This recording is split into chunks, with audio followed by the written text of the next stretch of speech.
The world is loud. Every day you are pulled in 1,000 directions. Opinions from friends, demands from work, constant updates from strangers online.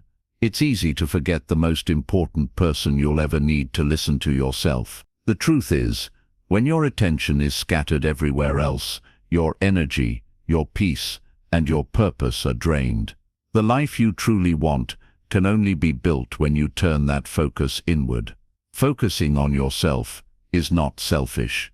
It's essential. It means knowing what you want, setting the standards you live by, and building a life that reflects your values. When you focus on yourself, you become stronger, clearer, and more capable of helping others, not out of obligation, but from a place of genuine strength. In this audiobook, we will explore the mindset shifts, habits, and boundaries that allow you to reclaim your time, protect your energy, and invest in your own growth.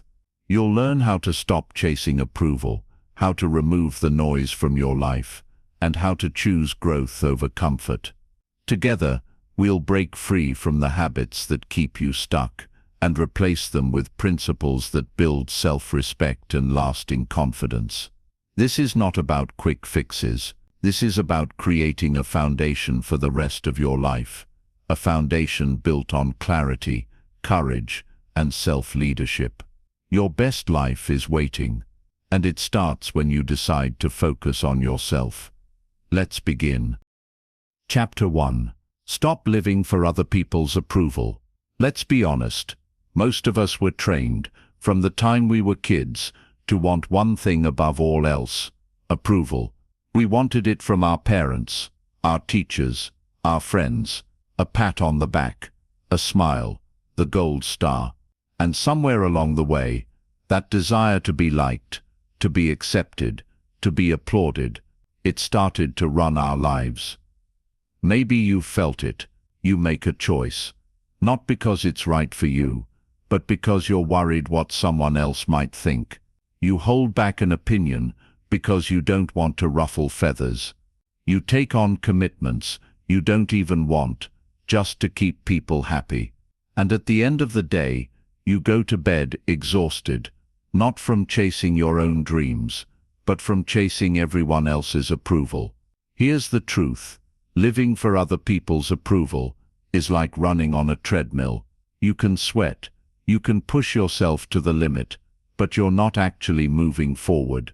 The finish line keeps shifting, because the standard is never yours, it's theirs. You have to flip that script. Approval is nice, but it can't be the fuel that drives your decisions. Your fuel has to come from inside, from knowing who you are and what you value. When you live by your own compass, you stop asking, "Will they like me?" and start asking, "Will I respect myself after this?" The first step is awareness. Notice when you're hesitating because of someone else's opinion. Ask yourself, if no one ever knew about this choice, would I still make it? That question alone will strip away a lot of unnecessary pressure. The second step is courage. Approval chasing is comfortable because it keeps the peace. But peace that costs your integrity is too expensive. You'll need to stand firm in decisions that make sense for you, even if not everyone claps for them. And finally, the third step is patience. People will need time to adjust when you stop living for their approval. Some will respect you more, some may pull away. Either way, you'll gain something priceless: the freedom to be yourself without apology. When you stop chasing approval, you start chasing purpose. And the beautiful thing, the right people, the ones who truly matter, will respect you even more when they see you living in alignment with your own values. Remember this: applause fades, opinions change, but self-respect lasts a lifetime. Choose the thing you can carry with you forever. Your life is too valuable to spend it as a performance for someone else's applause. Step off the treadmill, plant your feet on your own path, and start walking forward for you. Chapter 2. Protect your time. Like your life depends on it. Let me tell you something you might already know deep down, but rarely stop to think about. Your time is your life, not your money, not your possessions, not even your relationships. Your time. Every second that passes is a piece of your life you can never get back. And yet, most people give it away like it's nothing. Think about it. How many hours have you lost to conversations that go nowhere? To scrolling endlessly on your phone? To saying yes to obligations that drain you? To watching just one more episode, only to realize the whole evening is gone? Time is the one currency you cannot earn back. Once it's spent, it's gone forever. And if that sounds a little uncomfortable, good, it should. Here's the truth. If you don't protect your time, someone else will take it. Not necessarily because they're bad people, but because everyone is trying to fill their own needs. If you don't set boundaries, you'll live your life on someone else's schedule. And before you know it, your dreams, your goals, your peace of mind, they'll all be pushed to later. But later has a bad habit of turning into never. Protecting your time starts with clarity. You have to know what matters most to you. Otherwise, you'll say yes to everything and end up with nothing that truly matters. Ask yourself, if I had only 1 year left, how would I spend it? That question will slice through the noise like a knife. Next, you have to learn to say no, firmly, kindly, and without guilt. No to events you don't want to attend. No to work that doesn't align with your values. No to the friend who only calls when they want something. This isn't about being cold. It's about understanding that every yes you give away is a no to yourself. And let's talk about distractions. The thieves that steal your minutes in small doses until they add up to years. Social media, mindless browsing, gossip, they might feel harmless in the moment, but they rob you of the deep focus and presence needed to actually create something meaningful. Protecting your time means guarding your attention too. One of the best tools you can use is scheduling. It might sound boring, but having a plan for your day is like building a fence around your most precious resource. Block out time for what matters, your work, your rest, your health, your relationships, and treat those blocks as sacred. If someone asks for that time, remember, you are already booked with yourself. You'll also need to get comfortable with discomfort. When you protect your time, you will disappoint some people. They might think you've changed. They might even accuse you of being selfish. But here's the reality. Protecting your time is the opposite of selfish. When you use your time well, you show up better for the people and causes you truly care about. And here's something powerful. When you start protecting your time, you stop living reactively and start living intentionally. You begin to notice that your life feels calmer, more purposeful. You stop rushing from one obligation to the next. You have space to think, to breathe, to actually enjoy the moments you've worked so hard to create. Imagine years from now, looking back and realizing you used your time with intention, that you didn't waste your days trying to please everyone or chasing distractions that didn't matter, that you built something real, a life you're proud of. That's what happens when you treat time like the treasure it is. Because here's the thing, your time really is your life. Protect it like your life depends on it, because it does. Every minute you save for yourself is a step closer to the person you want to become. Don't hand it away to anyone or anything unworthy of it. Guard it, value it, live it. Chapter 3. Build the standards you live by. If you don't set your own standards, life will set them for you, and trust me, you won't like the results. Standards are like the invisible fence around your life. They define what you will allow, what you will tolerate, and what you absolutely will not accept. Without them, you drift. You go along with whatever comes your way. You end up in jobs you hate, relationships that drain you, and habits that pull you further from the person you want to be. Here's the thing, most people never take the time to decide what their standards actually are. They just absorb them, from their parents, from friends, from society. And then they wake up one day wondering why their life doesn't feel like their own. If you've ever felt that way, this is your wake-up call. You get to decide what's acceptable for you. You get to decide the rules you live by. Start with your values. What matters to you most? Honesty, freedom, growth, health. Once you know your values, you can set standards that protect them. If health is a priority, you set a standard for what you put into your body and how you take care of it. If honesty matters, you set a standard to speak truthfully and to walk away from people who can't do the same. And here's something important. Your standards aren't just about what you expect from other people. They're about what you expect from yourself. If you hold others to a certain level of respect, you have to live at that level too. If you expect loyalty from friends, you must be loyal in return. Standards are a two-way street. Now, building standards isn't just writing a list and hoping you stick to it. It's about enforcement.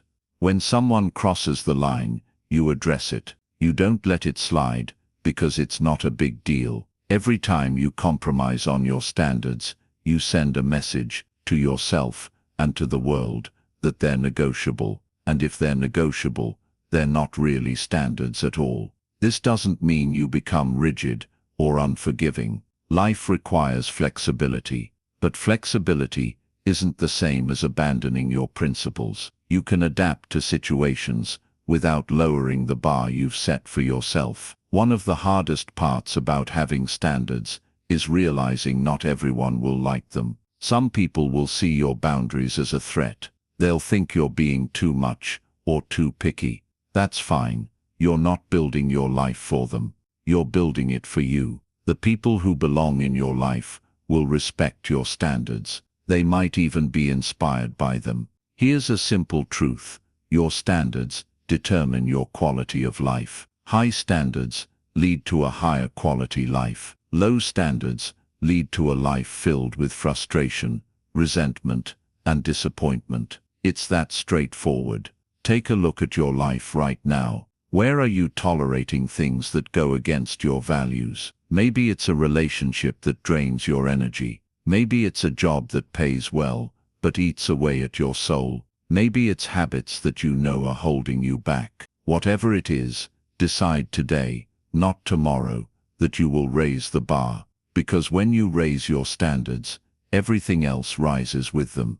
Your energy, your confidence, your opportunities. The way people treat you, it's not magic, it's alignment. You deserve a life that reflects your worth, not one that constantly chips away at it. And that starts with building standards so clear and so strong that you don't have to think twice about what you accept. Remember, you teach people how to treat you by what you tolerate. Show them, and yourself, that you are someone who lives with purpose, with clarity, and with respect for your own life. That's the power of having standards.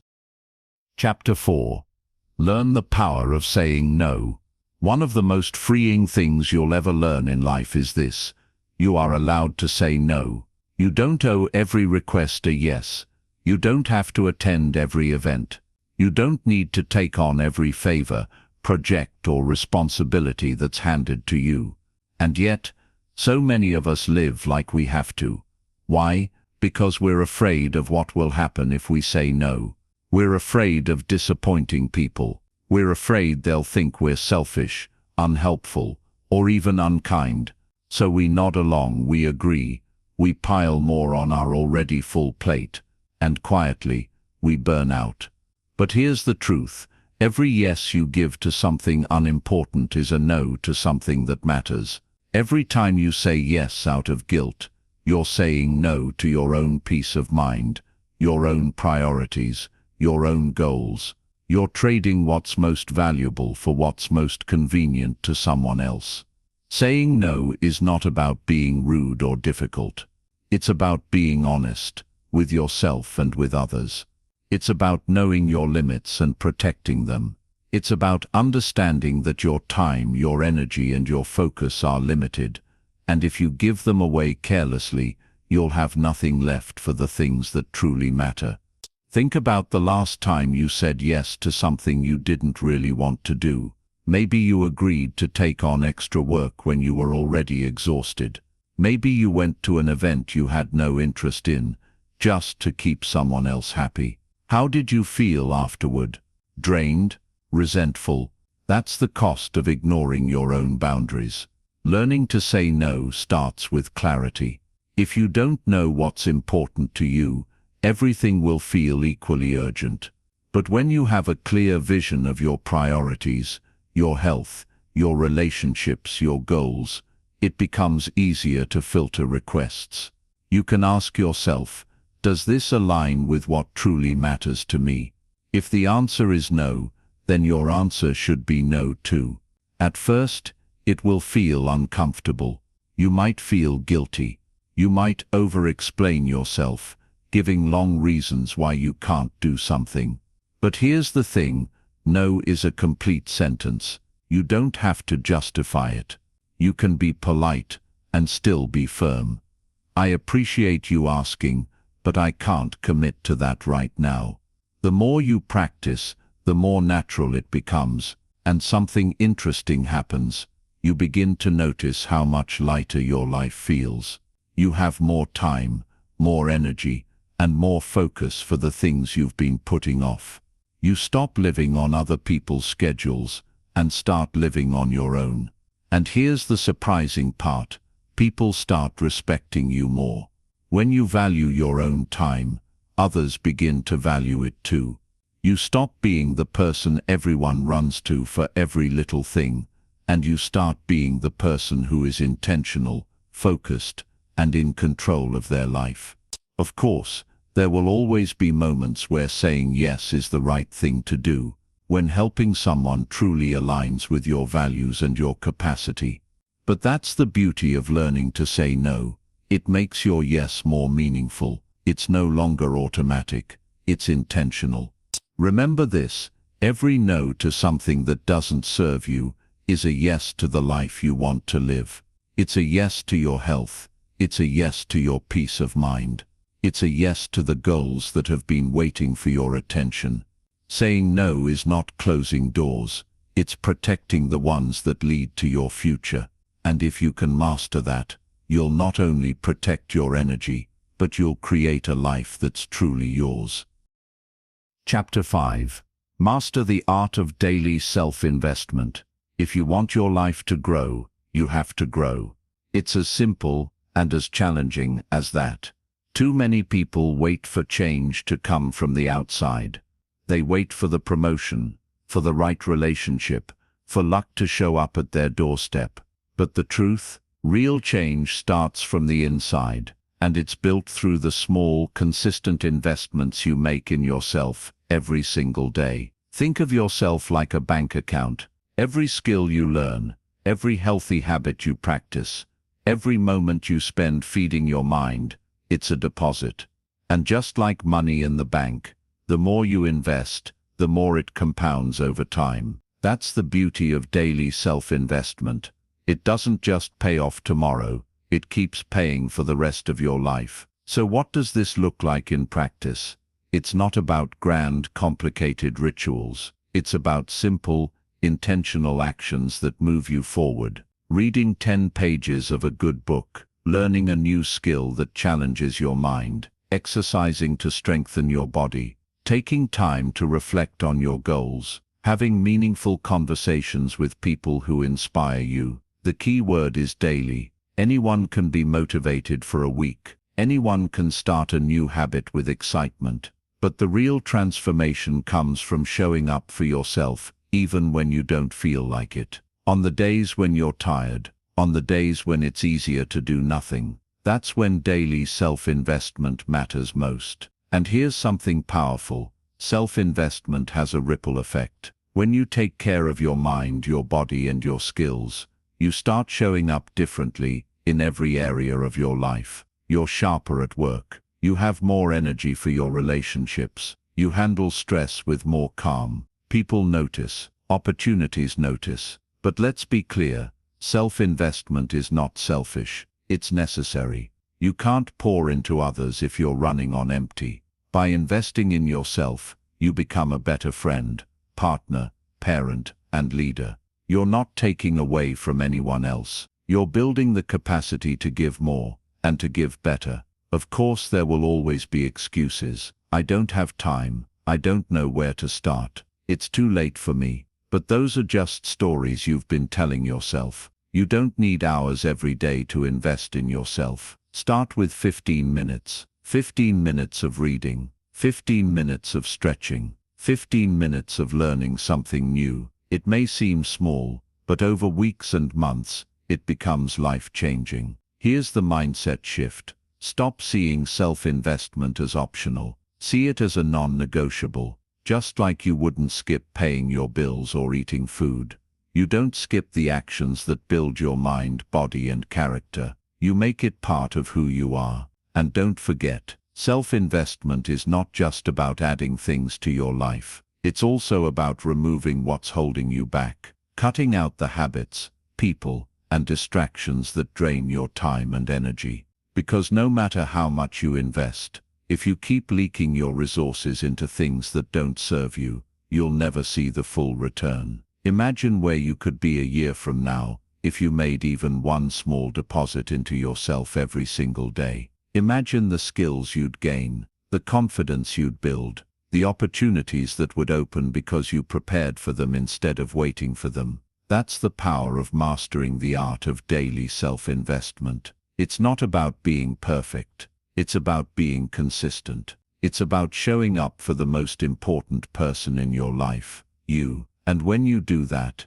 day after day, something incredible happens. You stop hoping for a better life and start creating one. Chapter 6. Remove the noise from your life. Your mind is like a room. If it's filled with clutter, piles of junk, stacks of distractions, random noise coming from every corner, you can't think clearly, you can't move freely, you can't focus on what actually matters. And yet, that's exactly how most people live their mental lives, surrounded by noise. The noise I'm talking about isn't just sound. It's everything that demands your attention, but adds no real value. It's the endless scroll of social media, the constant stream of news headlines designed to stir emotion but solve nothing. The gossip that eats up hours of your day, but leaves you feeling empty. It's every bit of mental clutter that keeps your brain busy but unproductive. Here's the problem. The more noise you allow in, the harder it is to hear yourself. And if you can't hear yourself, you can't truly know what you want. You end up living reactively, responding to whatever's loudest, instead of whatever's most important. Removing the noise isn't about isolating yourself from the world, it's about filtering it. You get to choose what enters your mental space. You get to decide which voices, ideas, and information are worth your attention. Start by identifying your biggest sources of noise. Maybe it's the news you check 10 times a day. Maybe it's the friend who calls only to complain. Maybe it's your own habit of reaching for your phone every time there's a moment of silence. Awareness is the first step. You can't clean the room until you see what's in it. Next, you have to create boundaries. Set limits on how often you consume news or scroll social media. Schedule specific times to check email instead of letting it interrupt you all day. Politely excuse yourself from conversations that are nothing but negativity. This isn't about being rude. It's about protecting your focus, your energy, and your mental health. And don't underestimate the power of physical environment. The space you live and work in has a direct effect on your mind. A cluttered desk, a messy room, a chaotic schedule, all of these are forms of noise. Simplify your surroundings, and you'll feel your mind start to breathe again. When you remove the noise, something amazing happens. You get your attention back. You start noticing the ideas you've been too busy to hear. You start making decisions with more clarity. You begin to feel a sense of calm that you may not have felt in years. Of course, the noise won't disappear forever. It will always try to creep back in. That's the nature of the world we live in. But once you experience the peace that comes from cutting it out, you'll be quicker to recognize when it's getting too loud. Here's the truth. Your focus is one of your greatest assets. If you spend it on everything, you'll have nothing left for the things that matter. But when you protect it, when you clear the mental clutter, you create space for growth, creativity, and purpose. So ask yourself right now, what noise can I remove today? It doesn't have to be all at once. Start small. Delete one app. Turn off notifications. Spend the first 30 minutes of your morning without your phone. Little by little, you'll reclaim more of your mind. Because at the end of the day, life is too short to spend it buried under other people's noise. Make the choice to turn down the volume, to hear your own thoughts, and to fill your life with what truly matters. When you remove the noise, you don't just create silence, you create space, space for focus, space for the life you've been too distracted to live. Chapter 7. Choose growth over comfort. We all love comfort. It's warm, familiar, and safe. It's the couch at the end of a long day. It's the job you could do with your eyes closed. It's the routine you've been following for years. And there's nothing wrong with enjoying comfort. But here's the danger. When comfort becomes your home, growth becomes a stranger. Think about it. Every breakthrough you've ever had in life came from stepping into the unknown. Learning to ride a bike wasn't comfortable.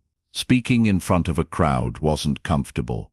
Starting a new job, moving to a new place, ending a relationship that wasn't right for you. None of it was comfortable, but it was necessary. And every time you chose growth over comfort, you became stronger. The truth is, comfort feels safe, but it can quietly trap you. It keeps you in the same patterns, the same thoughts, the same limits. You tell yourself, I'll go for it when I'm ready, but readiness never arrives. You wait for the fear to go away, but fear doesn't leave. It just becomes the price you pay for growth. Choosing growth means embracing that discomfort. It means understanding that the knot in your stomach, the uncertainty in your mind, the awkwardness of being new at something, those are not signs you're failing. They're signs you're stretching. And stretching is how you build a bigger life. So how do you start? First, recognize the moments when comfort is holding you back. Maybe it's staying in a job you've outgrown, because you know the paycheck will come. Maybe it's avoiding conversations you need to have, because you fear conflict. Maybe it's sticking to old habits, because they're easier than building better ones. Ask yourself, am I staying here because it's right for me, or because it's easy? Second, take small but deliberate steps into discomfort. You don't have to leap into the deep end on day one. Start with something that challenges you but doesn't overwhelm you. Sign up for a class you've been curious about. Speak up in the meeting instead of staying silent. Wake up an hour earlier to work on your personal goals. Here's the key. Don't expect it to feel good right away. Discomfort is supposed to feel uncomfortable. But when you push through it, you build resilience. And with resilience comes confidence. You begin to trust yourself, knowing you can handle challenges instead of avoiding them. And let's be clear, growth doesn't mean recklessly chasing every hard thing. It means intentionally choosing challenges that align with your values and your vision. There's no prize for being busy with struggle that doesn't matter. Focus on discomfort that moves you closer to the life you want. Something else happens when you choose growth over comfort. Your comfort zone expands. What once felt intimidating becomes normal. The presentation you used to dread becomes routine. The skill you struggled with becomes second nature. And then, just like that, you're ready for the next challenge. It's a cycle. Step into discomfort, grow, adapt, and then seek the next level. This is how you keep your life moving forward, instead of getting stuck in the same year, repeated over and over. Here's the truth you can't ignore. Comfort will keep you safe, but it will also keep you small. Growth will scare you, but it will also set you free. So don't wait for the right time to step out. That time is now. Say yes to the opportunity that scares you a little. Have the conversation you've been avoiding. Start the project you've been thinking about for years.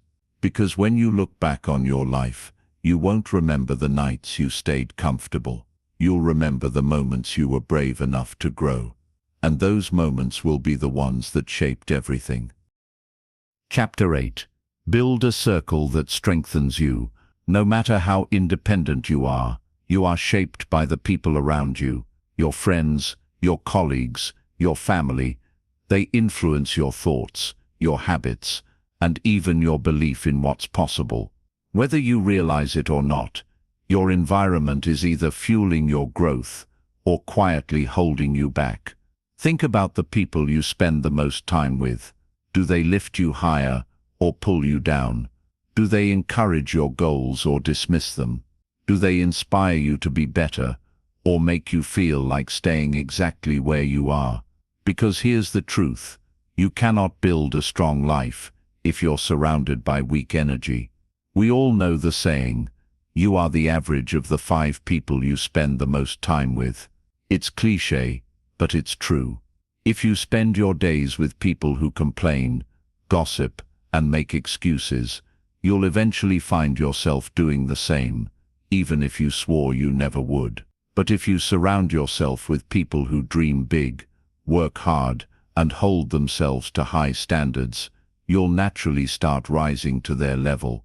Building a circle that strengthens you starts with intention. You can't just accept whoever happens to be in your life by default. You have to choose, carefully, deliberately, who gets access to your time and energy. This doesn't mean you cut everyone off. It means you decide who you let close, who you keep at a distance, and who you learn from. The right circle will do 3 things for you. First, they'll challenge you, not in a cruel way, but in a way that makes you stretch beyond your comfort zone. They'll push you to aim higher, to think bigger, to try harder. Second, they'll support you. They'll celebrate your wins without jealousy, and stand by you when things get hard. And third, they'll hold you accountable. They won't let you settle for less than your potential. Of course, finding these people doesn't always happen overnight. You may have to go looking in communities, classes, networking groups, or even online spaces where driven, positive people gather. And sometimes, you'll have to outgrow certain relationships to make room for new ones. That can be hard. Letting go of people you care about is never easy. But remember, just because someone's been in your life for years, doesn't mean they belong in your future. And here's an important point. You must also be the kind of person who strengthens others. This isn't a one-way street. If you want friends who challenge, support, and encourage you, you need to bring that same energy to them. Be the one who celebrates their success. Be the one who listens without judgment. Be the one who pushes them to be their best. Protecting your circle also means guarding it from negativity. If someone in your life is constantly draining you, constantly tearing you down, or constantly making you question your worth, you have a choice. You can address it honestly, or you can create distance, but you cannot allow their energy to become your environment. Because here's the thing, your circle is like the soil around a plant. If the soil is rich, the plant thrives.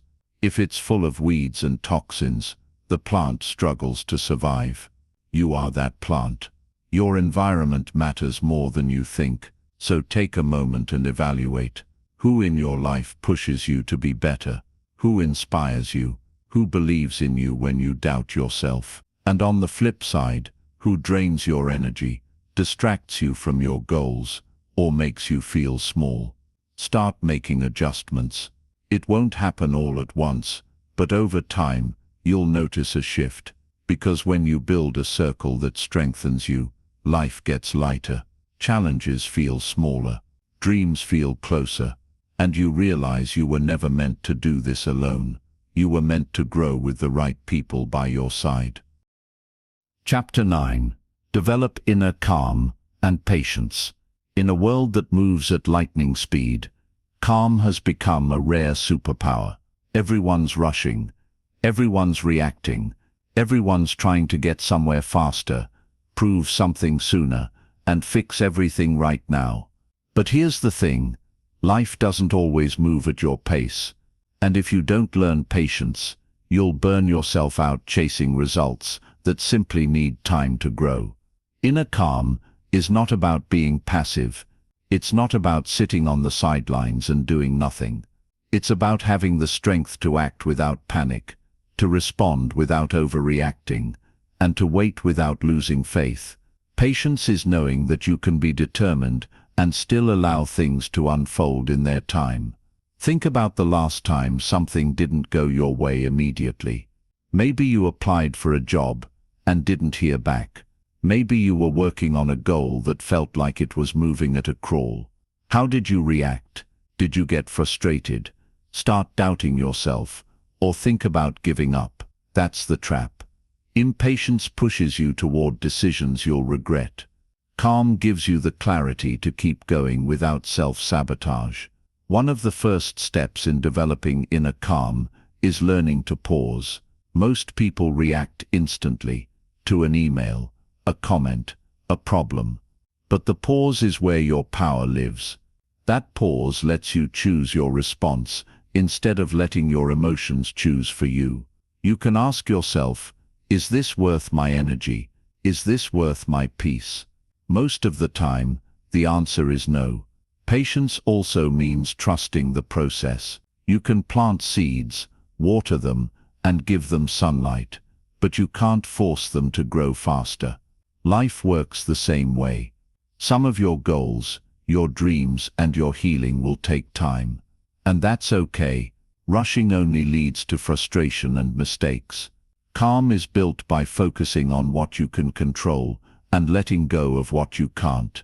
You can control your effort, your attitude, and your habits.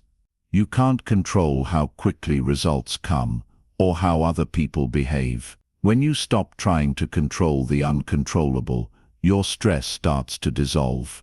Another part of building patience is changing how you see waiting. Waiting isn't wasted time, it's preparation time. It's the period when you're building the skills, mindset, and strength you'll need when your opportunity arrives. If you rush into something before you're ready, you might get it, but you won't be able to keep it. Patience ensures that when the door opens, you're ready to walk through it and stay there. Of course, patience doesn't mean you sit back forever. It means you work consistently without obsessing over the clock. You keep showing up, even on the days it feels like nothing is happening. You remind yourself that consistency compounds. One day, you'll look back and realize the slow, steady steps brought you further than the frantic sprints ever could. Inner calm also changes the way you deal with other people. When you're patient, you listen more. You understand more. You give people the space to grow and change without demanding they do it on your timeline. That patience strengthens relationships, in business, in friendship, and in love. And here's something important. Calm is contagious. When you walk into a chaotic situation and you're steady, people feel it. They trust you more. They follow your lead. Your presence becomes the anchor in the storm. That's a quiet kind of power most people overlook. So start small. Practice the pause before you respond. Remind yourself that progress takes time. Breathe when you feel the rush to react, and when you're tempted to force life into your preferred timeline. Remember, what's meant for you will come, but only when you're ready for it. Patience isn't weakness, it's wisdom. It's wisdom. And inner calm isn't the absence of challenges, it's the ability to meet them without losing yourself. Master that, and you'll find that you can handle anything life throws your way, not just with strength, but with grace. Chapter 10. Turn pain into personal fuel. No one escapes pain. It's a part of life that touches everyone. Loss, disappointment, betrayal, failure. Some pains are sharp and sudden. Others are slow and heavy, lingering in the background for years. And while you can't always control when pain shows up, you can control what you do with it. You can let it break you, or you can let it build you. Most people try to avoid pain at all costs. They numb it with distractions. They bury it under busyness. They pretend it doesn't exist. But here's the truth. Running from pain only makes it last longer. Facing it, owning it, and learning from it is where the transformation happens. Pain is a powerful teacher, but only if you're willing to listen. It strips away the illusions. It shows you what really matters. It forces you to see parts of yourself you might otherwise ignore. That's not weakness. That's growth. The key is to shift how you see pain. Instead of asking, "Why me?" ask, "What is this teaching me?" Maybe a failure is showing you where you need more preparation. Maybe a heartbreak is teaching you self-respect. Maybe a setback is forcing you to slow down and realign with your real priorities. Turning pain into fuel doesn't mean pretending it doesn't hurt. You're allowed to feel it. You're allowed to take time to heal. But once the initial shock fades, you have a choice. Will this pain leave you bitter, or will it make you better? Think about the people you admire most, the ones with wisdom, resilience, and depth. Almost every one of them has gone through something difficult. They didn't just survive, they used their pain as fuel to push forward. Pain gave them the hunger to change, the discipline to keep going, and the perspective to appreciate the good moments more deeply. When you're in the middle of pain, it's tempting to focus only on what you've lost. But pain also has a way of revealing what's still within your control. You can control how you respond. You can control the story you tell yourself about what happened. You can control whether you stay stuck or take steps towards something better. One of the most powerful ways to turn pain into fuel is to channel it into action. Use it as motivation to improve your health, strengthen your skills, or rebuild your life on stronger foundations. Let it sharpen your focus. Let it light a fire under your goals. And remember, your pain can also help others. The lessons you learn from your own struggles can inspire someone else who's going through the same thing. When you share your story, you give others hope. You remind them they're not alone. That in itself is a form of fuel, turning something that once hurt you into something that heals others. Here's the truth you need to hear. You may not be able to control the source of your pain, but you can decide its legacy. You can decide whether it becomes a weight that drags you down, or a spark that pushes you forward. So the next time life knocks you down, don't just ask how to get rid of the pain. Ask how you can use it. Let it teach you. Let it toughen you. Let it guide you toward the person you're meant to become. Because in the end, pain is not just something you survive. It's something you can transform. And when you do, it becomes one of the most powerful sources of strength you'll ever have. The pain you're feeling now, one day, it could be the reason you rise higher than you ever thought possible. Let it fuel you. Chapter 11. Live with long-term vision. Most people live for the next few hours. They think about what's for dinner, what's on TV tonight, or what their weekend plans are. And while there's nothing wrong with enjoying the present, living only in the short term is like driving with your eyes fixed on the hood of your car. You can't see where you're going. You just react to whatever's directly in front of you. Living with long-term vision means lifting your eyes and looking far down the road. It's about asking, where do I want to be in 5 years? In 10? What do I want my life to look like? And then making decisions today that lead you there. Without that vision, you drift. You react to life instead of creating it. Here's the thing.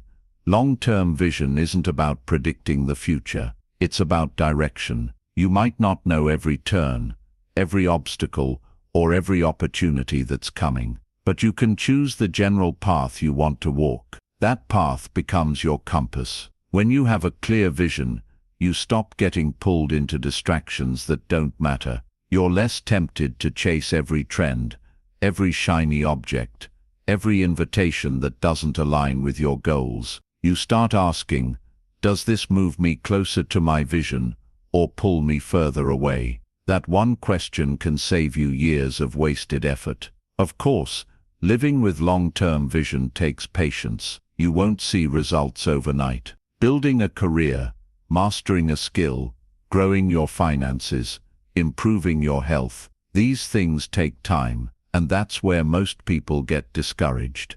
They want the payoff now. But if you can hold your vision and keep moving toward it, the results will come, and they'll be worth every step. Another benefit of long-term vision, it keeps you steady during hard times. When you know where you're headed, a setback doesn't feel like the end of the world. It's just a bend in the road. You adjust, you keep going, and you remember why you started in the first place. Living with vision also shapes the kind of person you become. If your vision is to be a leader in your field, you start carrying yourself like one today. If your vision is to be financially free, you start making choices like someone who values freedom over impulse spending. The vision influences your habits, your mindset, and your daily priorities. And here's the truth, your vision will evolve. The things you want today may shift as you grow. That's normal.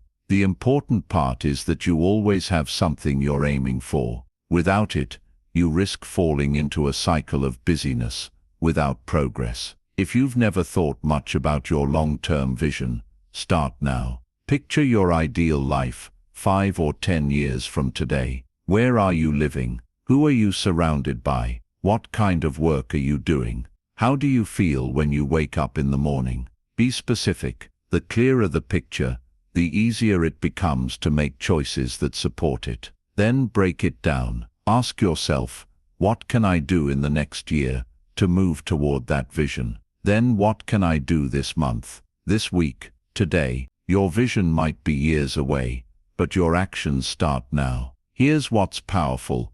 When you live with long-term vision, your short-term decisions become more intentional. You start turning down the things that steal your time. You stop chasing quick wins that leave you empty. You begin building something that lasts. So don't just live for the next few hours. Live for the life you truly want. Make your vision so strong that it pulls you forward, even on the hard days. Because when you live with long-term vision, you stop just existing, and you start creating a future you'll be proud to step into.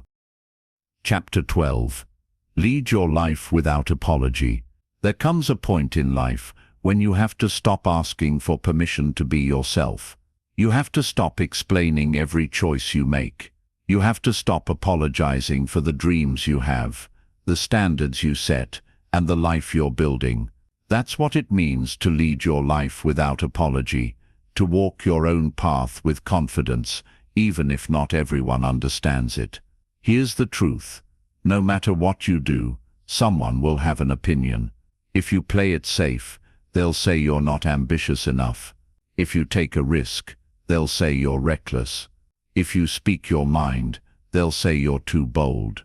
If you stay quiet, they'll say you have nothing to offer.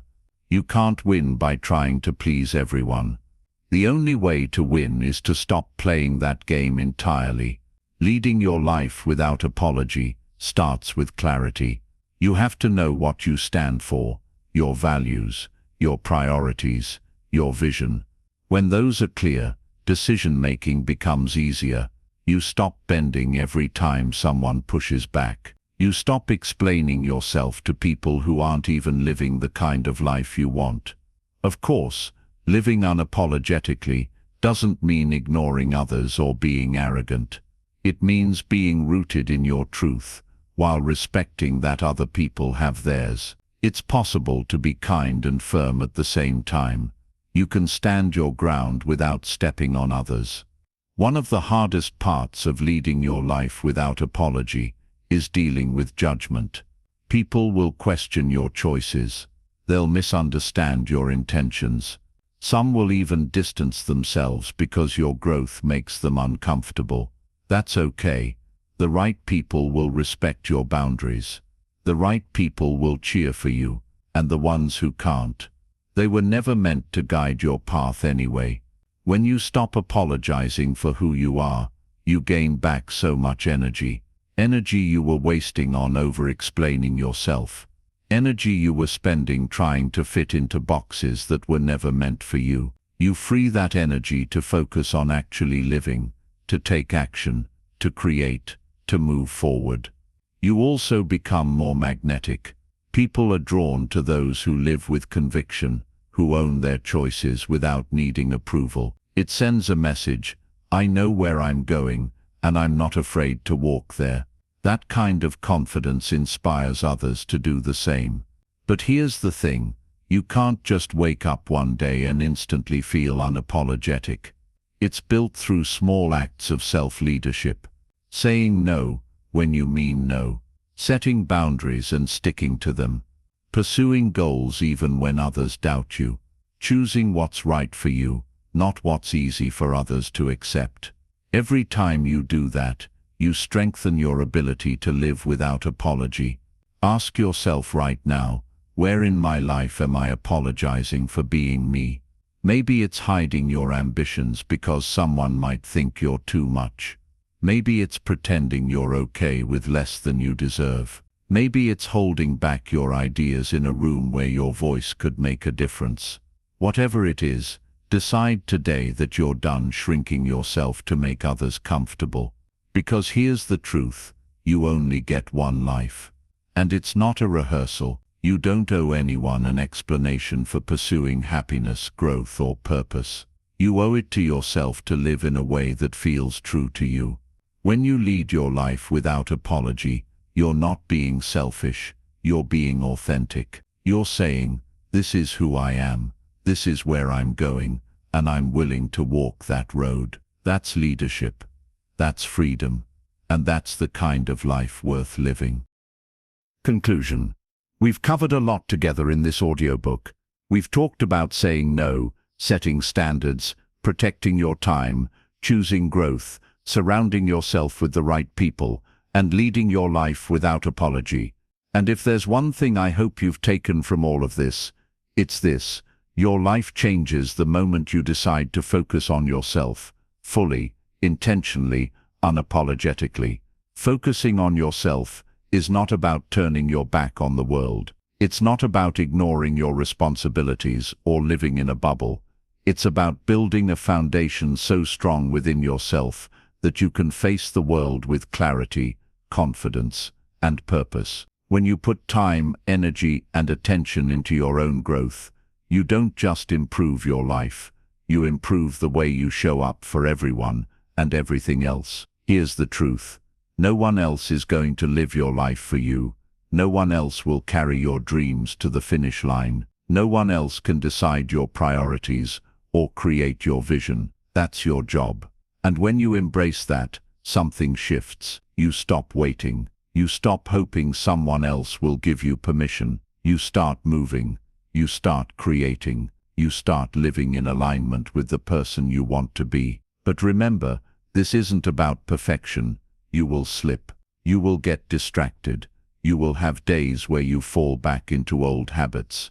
That's okay. What matters is that you keep coming back to the commitment you've made to yourself. You keep choosing, again and again, to invest in your growth, protect your peace, and walk your path. Every chapter we've gone through has been a tool, a way to sharpen your focus and strengthen your foundation. Saying no creates space. Protecting your time gives you control. Building standards raises your quality of life. Removing noise brings clarity. Choosing growth pushes you forward. Surrounding yourself with the right people keeps you lifted. Developing patience helps you weather the storms. Turning pain into fuel transforms setbacks into stepping stones. Living with long-term vision keeps you on course. And leading your life without apology ensures you never shrink to fit into someone else's mold. Now it's your turn to apply them. Not all at once,